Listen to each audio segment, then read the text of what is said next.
Podcasting Network. I am Rod Morgan. I will serve as your host here for just a second to start us off with something that I needed to talk about. Then we're going to get into some NBA basketball, and then we're going to get into some wrestling. And the man who is going to help us do that is the executive producer of this podcast. He is the host of both of those shows. He is Jim Riska. Jimmy, say hello. Good evening, Rod. I hope everyone is having a fantastic night tonight. And our good friend Chris King, the old man, he is with us from down there in Bloomington. Chris, I have something that I need to get off my chest that I think you're going to be surprised about. How excited are you right now? I'm very intrigued. Lay it on us. All right, so we all know that I have an insane love for Tom Cruise. We have done many a podcast on this network about Tom Cruise. I bought my tickets 2 weeks in advance for Mission Impossible, The Final Reckoning, Mission Impossible number 8. I'm there with bells on, right? $65 at the concession stand. But that's not really what I want to get into. I want to talk about this movie. 2 hours and 40 minutes. We have just been going up and up and up and up and up with the time. Okay, fine. All right. 2 hours and 40 minutes. Tom, I'm with you, right? You've given me some of the greatest thrills in my life, right? You've given me Top Gun.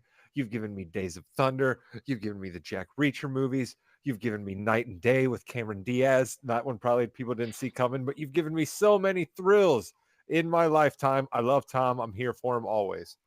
And we proceed to just sit around in rooms with people spouting gobbledygook. And Jimmy, listen, I've been a fan of all the Mission Impossible movies. There is complete garbage exposition expelled by many a terrible person. But this new movie goes even above and beyond it. And I have to say, Jimmy, Chris, I come in front of everyone disappointed in the most recent Mission Impossible movie. Absolutely disappointed. I gotta say thumbs down to my guy TC, and it kills me, Chris.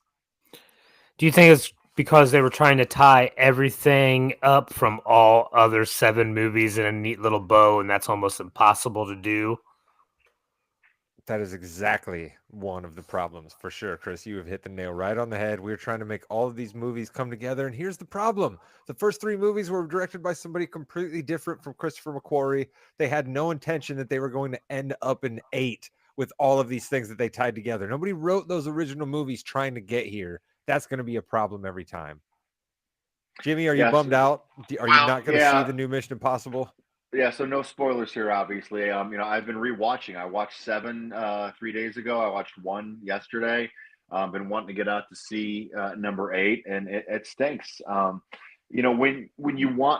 Avengers did what they did it because they had a plan throughout the entire universe. As you mentioned, they didn't have a plan because remember the first Mission Impossible. Guy's email address was job@316.com or something like that. Or and there were spaces in there, and it was really kind of cool to see. Email itself was evil, essentially. Yeah. So you got to be careful now. There are a couple small things that have been spoiled for me, but I don't want to know anything else. I did not know the runtime. Rod, I appreciate that. Got to put in the bathroom breaks then. Got to put in the bathroom breaks. And apparently there's a lot of sitting down and talking, so I can do it during then. It's a shame because I thought actually 7 got a raw deal. I thought 7 was fun. They had a lot of fun stuff in there. The train sequence at the end alone in 7 is ridiculous. Yeah. And, I was looking forward to 8 and AI being the bad guy, which honestly, hey, they're kind of right. Just throwing that out there. Well, listen, just get ready for a lot more of that, Jim. Get ready for a lot more of them patting themselves on the back and trying to tell you how exactly smart they are. And we've all seen a little bit of the behind the scenes footage of the biplane. Don't get me wrong, man. My guy Tom putting it on the line. That's amazing. I'm not going to give anything away more than that, but it's a long way to get there, Chris. It's a long way to get there. You see this more in some of these later movies of a long stream of things. It got, even in Fast and the Furious, let's be honest, there got to be more exhibition as those movies went on, a more convoluted story. Star Wars got, how many people got pissed off about watching, the Imperial Senate debate things in the Star Wars movies? you're seeing it more and more. And if this was such a huge type of story to do, you almost have to do it a la Peter Jackson and the Lord of the Rings. They should have shot Dead Reckoning all together, all at one time over a longer period of time, broke that whole thing up into 3 different movies. You'd have them in the bag. You wouldn't have to worry about getting a whole crew back together unless you're doing minor No. reshoots. I think you have to do it like that, and No, then the you can problem plan is ahead a little bit they better. bloated it. Nah, the problem is they bloated it. We don't need 3 movies for this one. We needed just one. All right. We needed one movie. We needed them not to have to try to make the second part and cram it in number 8. We needed to trim some of the fat out of 7, and we needed to add in some of this best parts of 8, and we should have just had 7 be the end of it. But that's all right. We're not here to talk about pop culture. We'll do that some other time, but I just had to get the Mission Impossible thing off my chest. We used to have the Tom Cruise Game of the Week on our football podcast. We put together the best Tom Cruise movie characters to go on a road trip with. We've done all types of Tom Cruise fun We can on still this do Tom podcast, but I Cruise had to Game of the get that Week. out. It's just this time it's a dud. Look out. Honestly, I don't want to go as Wow. far as saying dud, right? I don't want Wow. to go as far as saying dud. I just have to say that I would go thumbs down and I'm disappointed in my guy, but dud is a little strong. I think there's a floor, right, to go to sports terms here because we're about to go on the fast break with Jimmy. But I think there's a floor, right, that you're going to hit with the movie that has this much money behind it, that's basically about stunts and action set pieces from a guy like Tom Cruise that knows what he's doing. So there's a floor here, but I just ultimately got to go thumbs down, which is surprising to me because how in the bag for Tom Cruise I normally am. And you're not going to attribute this to expecting more or being too harsh on it. Like would a normal Mission Impossible Tom Cruise fan still maybe enjoy this? Maybe you were hoping for too much because he's been this big, lofty type movie star to you for a long period of time Well, he's now. still that. He's still that. That's not the problem. He's not the problem. He's still Tom Cruise and doing his Tom Cruise thing. The problem is all of the exposition that they're feeding me. The problem is the story. The problem is the thing that it asked me to believe in. It's the thing that it makes me believe other characters believe in. There's just, listen, you both are going to see it. I know you will. I don't want to give anything away. We're going to run the fast break with Jimmy talking about basketball, but I just had to get that off my chest to start. So, Jimmy, thank you Less very much. exposition and more Tom Cruise running. And speaking of running, Always. welcome to the fast break, the fastest 15 minutes in the NBA. Jimmy, Chris, and Rod are here live during the Pacers game, where I believe did any of the Pacers show up yet? I know Jarris Walker's playing. That's good, Chris.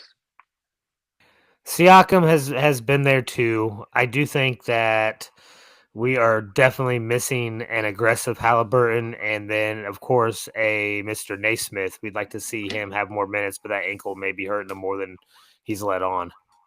Rod, is this where the Pacers are just tired? They just said, hey, we're going to throw this one away? Because right now I don't have the TV in front of me, but they were down 14 going into half. No, this is just listen. This is the Knicks. This is the final stand, right? Like this is the Alamo. You know what I mean? This is like give it everything you got, right? If we're anything, we're gonna show up in front of the Garden crowd one last time. We're gonna fight. We're gonna give them a little bit of hope. You know what I mean? And then we're gonna go back into Indy. And we're gonna try to shove it in their face, right? That's gonna make the Pacers have to pucker up a little bit. If it goes back Game 6 at home and the Pacers know they got to win there, or they're gonna have to go back to the Garden for a Game 7, which clearly they did last year versus the same very team. But Yep. you don't want to have to do that, right? It's kind of like the same thing that I said right after the Celtics got the game, after Tatum went down. I was like, hey, don't let them get the next one. And the Knicks absolutely didn't, right? So the Pacers want to do the same thing here. If they're going to end up not coming back in Game 5, which we clearly know they're capable of doing, they've pulled it off so many times this postseason already. But if they're not going to come back in Game 5, they better darn sure well get it done in Game 6 in Indy, or they're in trouble, I think, Jim.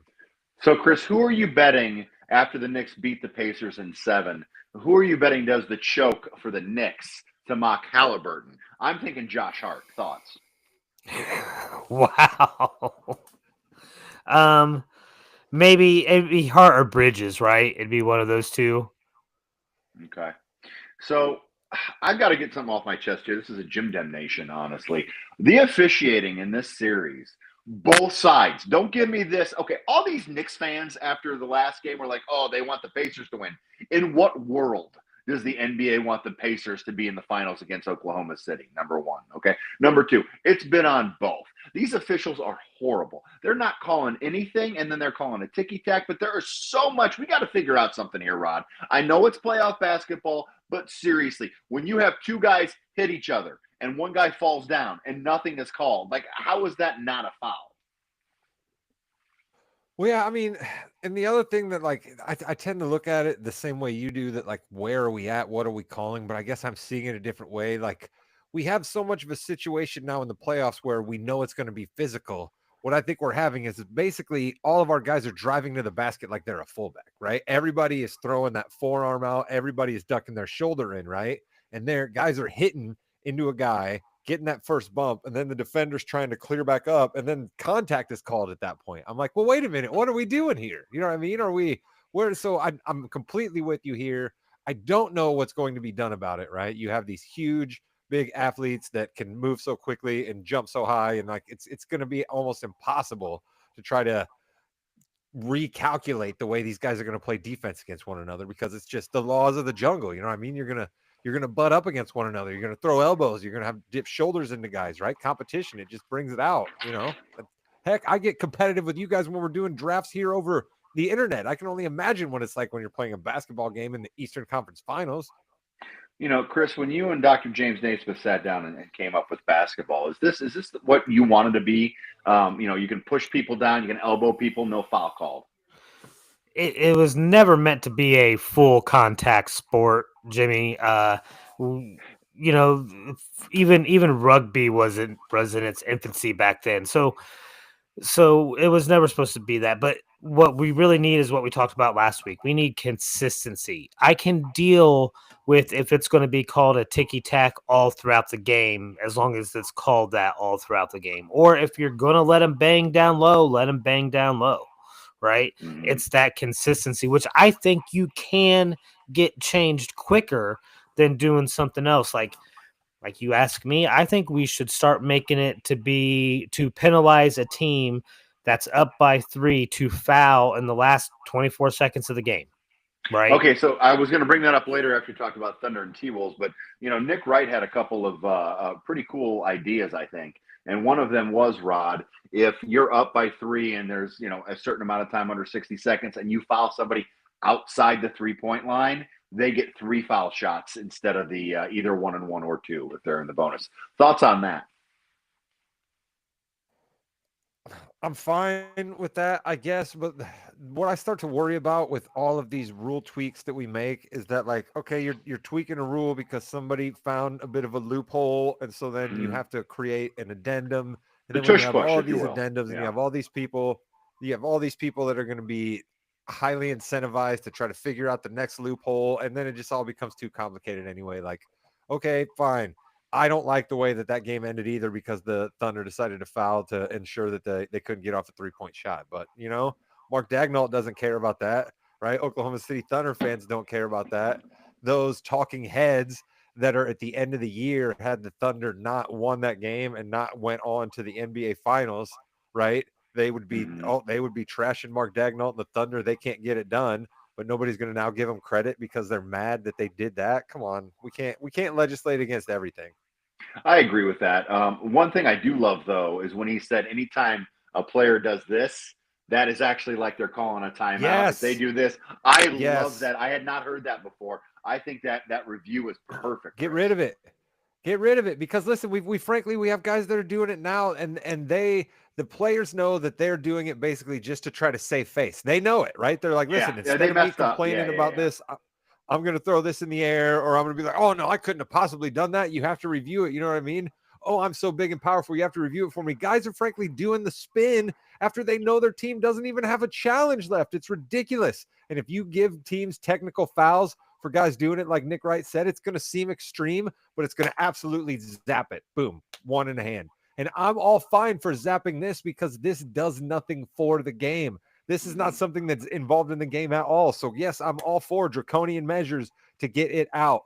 Changing up how coaches are allowed to coach at the end of the game, not for that.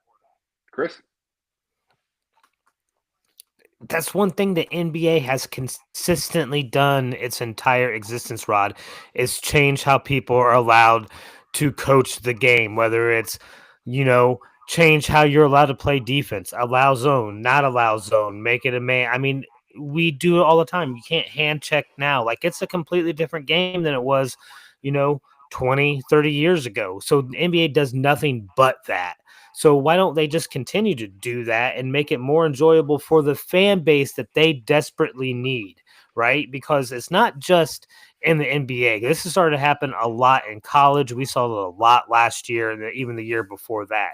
And it does make some of these games at the end kind of boring and anticlimactic, and that's not what you want as a fan. And if the NBA is trying to get more fans, let's make it better for the fans. Okay, Well, but what about how it backfired on Oklahoma City the time they did it versus Denver, Jimmy? Right? You know what I mean? Like that's the yeah. other thing I say about why do we have to outlaw it? Because Oklahoma City did it versus Denver and it backfired on them. Got Jokic back in the game and they ended up losing. Yeah, and that's something that you need to look at. And Chris, also at the end of the game, always lasts 20 minutes, the last minute of the game, and no matter what you do, it's gonna happen. Rob, before we get to OKC, what's the score right now in the Pacers game? Your Pacers are down by a smooth 18 right now, being Not looking like not it not might be ideal. 20 here pretty soon. Not Not ideal. ideal Yeah, in the and it Garden here. We doesn't still hurt. got plenty of time left in the third. And you know what? If the Knicks don't miss any baskets, it doesn't matter what the Pacers do from now on. I mean, they have been really solid and really hot right now. Speaking of solid hot, the OKC Thunder have continuously just beaten everybody in their way.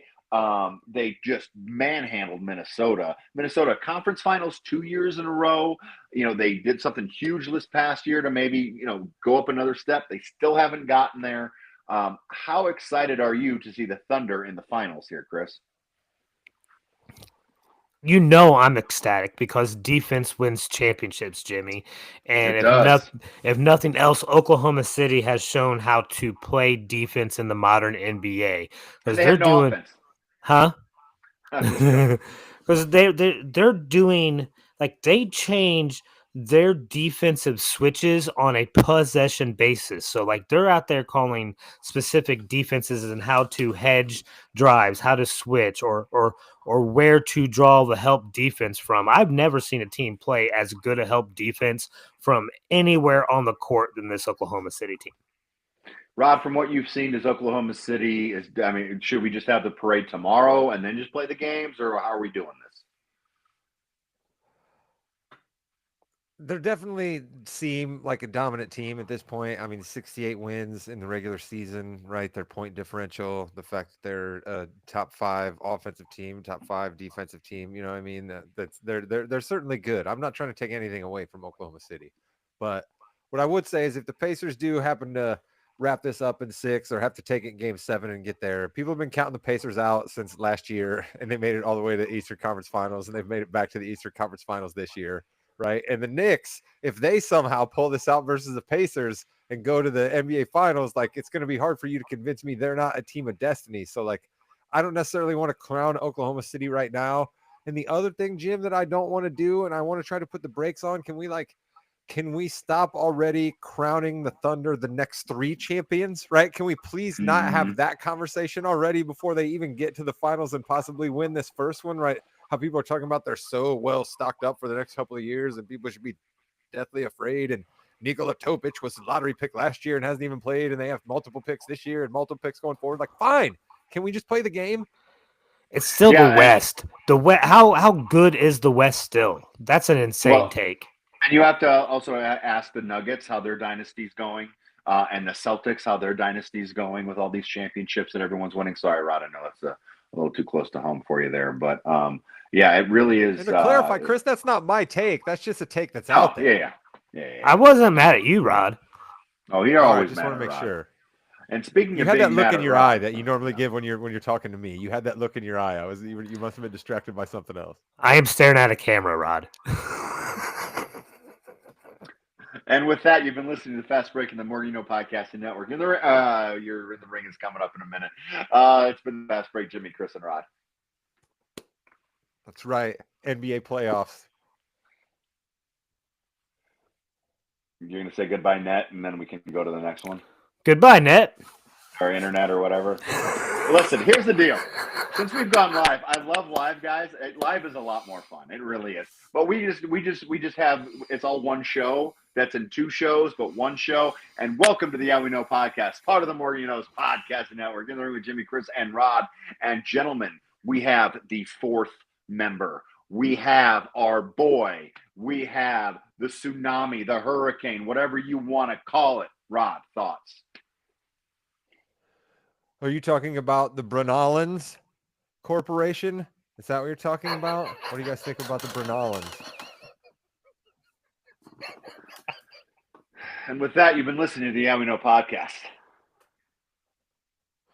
I floated the idea of a Bronson Reed at one point. Yep. I floated the idea of a Braun Breaker at one point. I love Seth Rollins. Jimmy, you floated the idea first to me of Paul Heyman, the wise man, joining with Seth Rollins. Like, I feel like this is sort of a thing that we manifested, much as you have discussed many times that you turned Butch from Butch back into Pete Dunne.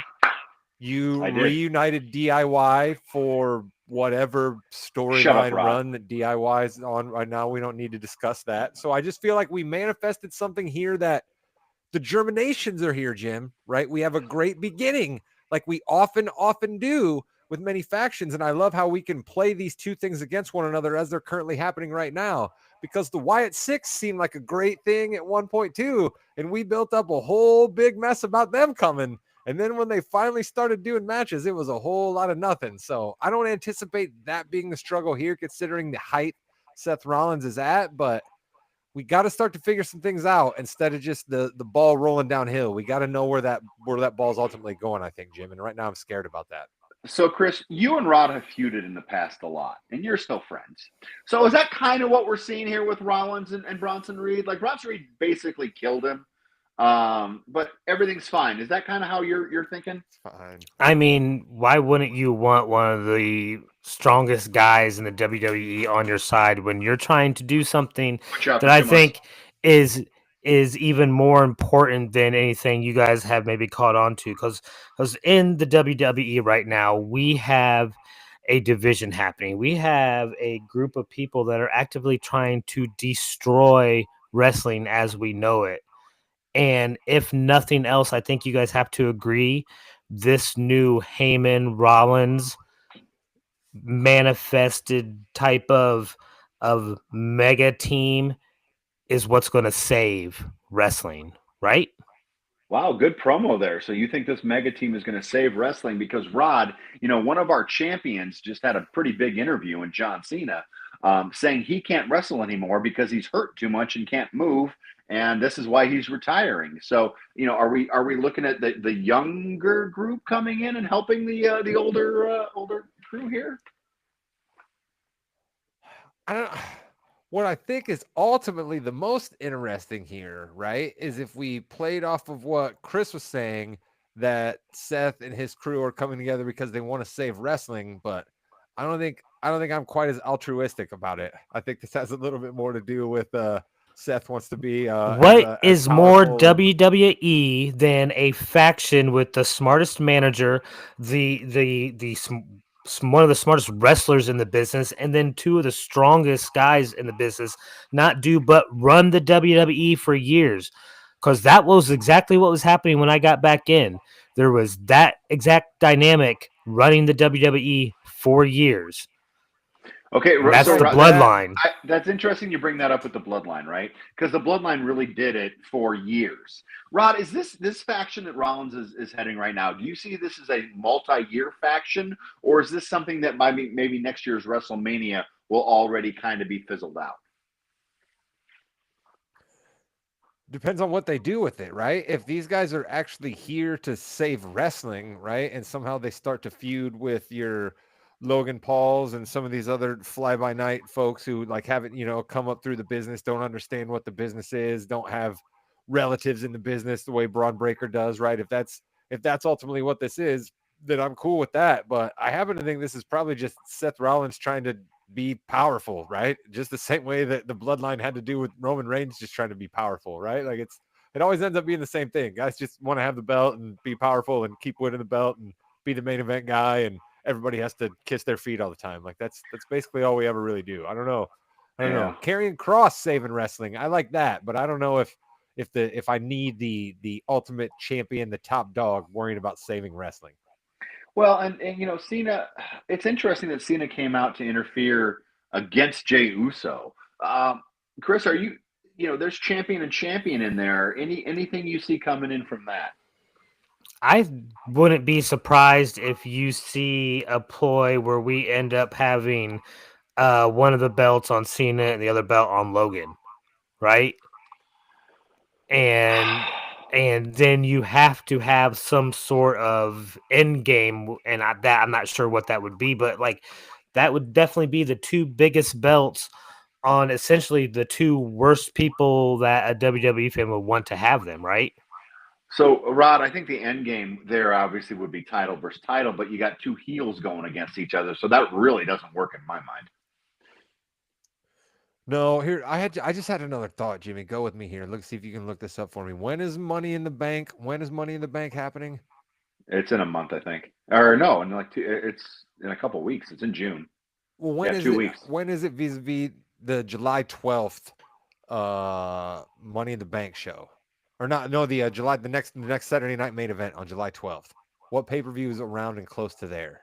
It's like 2 weeks before that, or 3 weeks before that All right. is Money in the Bank, I'm just and saying then I you have the feel July like I 12th, and feel you like have we're SummerSlam. all right. Oh, okay. See, we're ahead of SummerSlam. I feel like we're building up to a belt changing hands on Saturday night's main event, right? Like think about the last Saturday night's main event that we just saw. Like we saw two big, huge things happen, right? We had the reveal of Mhm. Bronson Reed at the beginning, right? And then we had the return of Cody Rhodes at the end. So like Yeah. we had huge stuff that they were given to NBC there. I feel like July 12th, where it's positioned, that can really help us tell the story near the end of the summer as we round towards SummerSlam, or not SummerSlam, but it's towards Survivor Series even. So Hmm. I don't know, but heel versus heel, Jimmy, I can't see straight on this deal, frankly, with Cena because I didn't like it from the start. Right, I came on this podcast immediately after we did it right after WrestleMania, and I was bummed out by it. I called Cena out for not being able to wrestle. I've been consistent with that since this happened. And I know that's been a consistent threat throughout Cena's career that people accuse him of not being able to wrestle, but now he really can't. And he let the cat out of the bag, like you said. I'm not for like keeping kayfabe. I'm not a moron, but like, come on, what are we doing here? Also, just to point out, I didn't say that as a way to get heel versus heel to combine the belts. No, Cena's not necessarily going to want to do that. He wants to leave with the belt. He wants to ruin wrestling. I see this as a final. This is going to have to be a tag match, tag versus tag match for both belts, right? So a person's going to have to essentially pin two different guys to win the belts, like some sort of weird four-way dual belt title tag type match. That's the closest thing I could see ending there, because I don't know if I want to see Cena retire with the belt, even though I love let's see him ruin wrestling bit, but I don't know. I think that's the way I would want to see that end. Some horror, like some. They've had a lot of Also, they've had a lot of matches in WWE. What was that when you said it'd be like a four-way, two-way title type deal? What was that? What was Yeah, a that match exactly? four-man two title tag match, I believe you essentially. did say title There we tag go. deal. Yeah, yeah, that's funny. Sounds Um, like a match I'd be in for. yeah. So, Chris, I don't, as a fan, don't worry. John Cena is not retiring with the title. That's not going to happen. Even if he wins his last match, there is a Money in the Bank briefcase that can always be put into play whenever that needs to happen. Um, yeah, he's not going to retire with the title. I wouldn't worry about that, Chris. Speaking of Money in the Bank briefcase, right now, gun to your head, Jimmy. I'm sorry, gun to your head's not a bad thing. I'm making you answer right now, even without everybody being in. Who do you think deserves the Money in the Bank briefcase? Who do you think deserves it right now? We don't even have the whole field set. Yeah, it needs to be a. I mean, LA Knight deserves it. I think that'd be cool, but it's better with a heel. It really is better with a heel. So like Seth Rollins should get it. It's better with the heel. Rod, who do you think? It's better with the heel, huh? I'm not so sure that I fully agree with that. You threw red meat right in front of me as if I was a tiger at the zoo there by giving the briefcase to my guy, Seth Rollins. So I love that there. There's another Seth Rollins point that I want to bring up, but I did just bring up this Money in the Bank briefcase thing. I like your idea of LA Knight there because I think it should be a baby face, right? I think that that would be cool where like people are not only excited every time the Money in the Bank briefcase comes out because hey, it's something new and unexpected, but like, oh my god, LA Knight might actually do it here, right? And if we had a scenario that Chris is laying out where at some point the belts are sitting on Logan Paul and John Cena, doesn't it make a whole hell of a lot of sense for somebody that they want to get over as a baby face to have the Money in the Bank briefcase at that point? So that's why I wonder if they're going to throw us a curveball here. So, Chris, I'm still marinating. I gave you some time to marinate by ramping there. Who's your answer that you think deserves Money in the Bank briefcase right now without even knowing who the field is? I really initially thought there was going to be a way for them to get Cody into that match and give him, but I don't think he necessarily needs the Money in the Bank to get a title shot, right? He's still Cody Rhodes. I think the only other thing, because I kind of wish the same thing. I want to see that pop that LA Knight would get from pulling down that briefcase. I think that would be huge. I think that would be one of the highlight. That would be the highlight of the night. I think they're playing it up that it's going to be Rollins, though. I don't see another scenario other than Rollins winning it.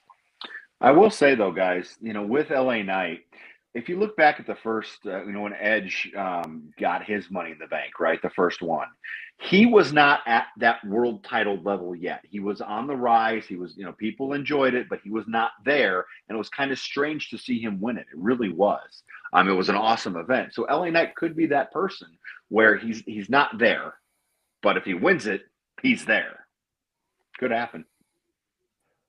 See, I mean, I'll tell you something, Jim. I'm with you. I think ultimately that he's not there, right? That we'll put that in quotation marks and only, everybody Yeah. I think understands what we mean.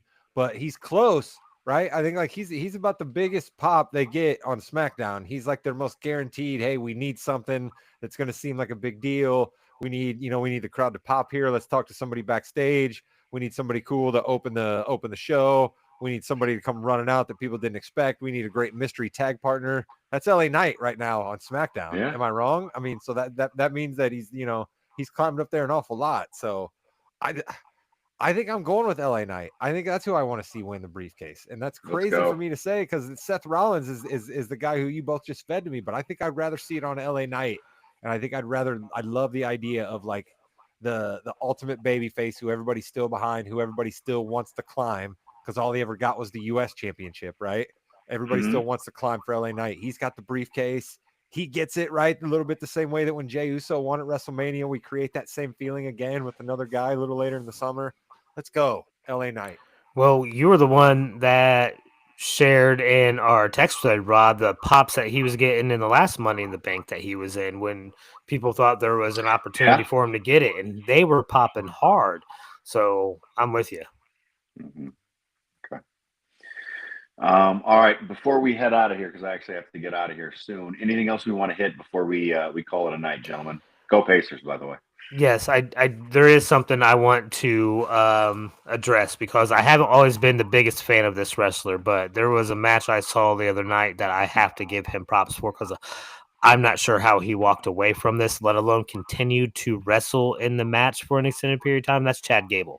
All right. The bumps and stuff that he took during that three-way match were insane to me. I think some of those moves got botched a little bit and he landed awkwardly and bad, and that dude muscled through and finished the match without showing those signs. I mean, I was impressed, and my respect level as Chad Gable, the wrestler, has just went through the roof even more.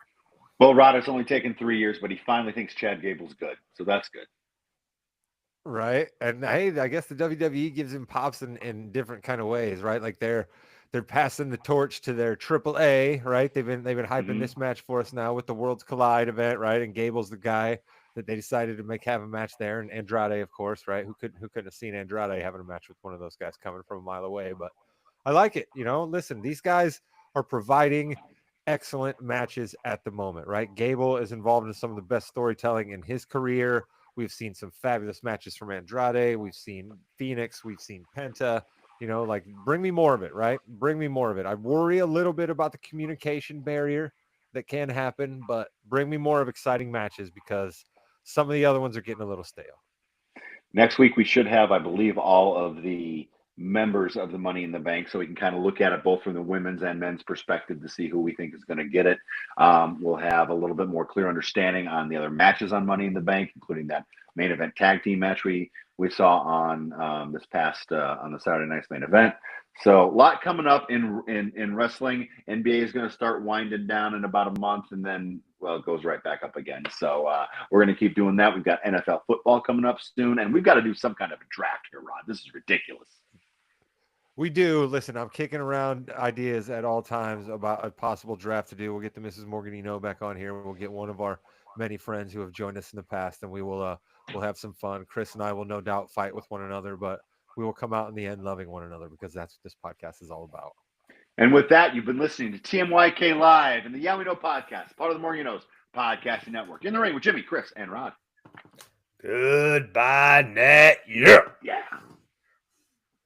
Let it be known that I said LA Knight should win the briefcase and not you two jokers.